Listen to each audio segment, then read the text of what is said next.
One of the most polarizing figures of this era was John Brown, a man whose life took a dramatic turn after he encountered a group of formerly enslaved African Americans.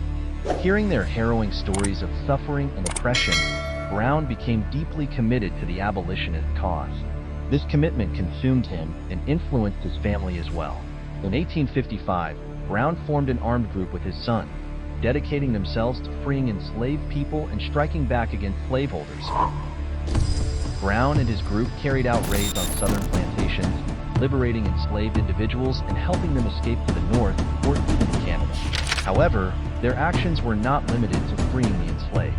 They also targeted slave owners with brutal violence. In one infamous incident, Brown and his men attacked 5 slave owners with swords, killing them in a particularly gruesome manner. Encouraged by their successes, Brown began to envision a larger rebellion.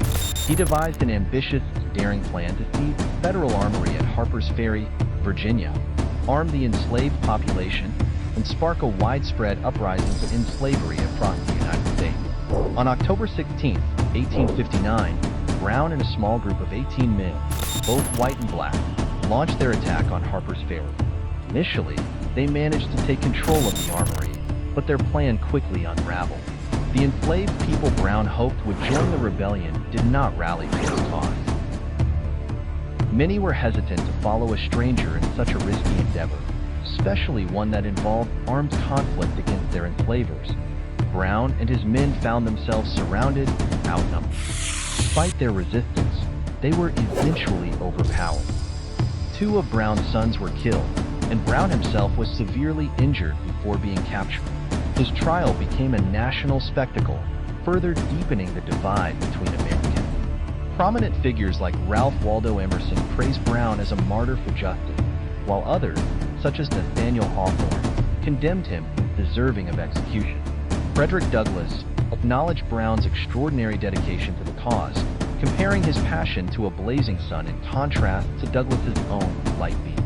After a 2-month trial, Brown was sentenced to death. On December 2, 1859, he was executed. Before his death, Brown handed a note to a guard, declaring that the sins of slavery in America could only be purged with blood. Although his rebellion failed, Brown's actions left a lasting impact. He instilled fear in pro-slavery advocates, particularly in the South, and became a symbol of the growing inevitability of a violent confrontation over slavery. His legacy remains a contentious and significant part of American history.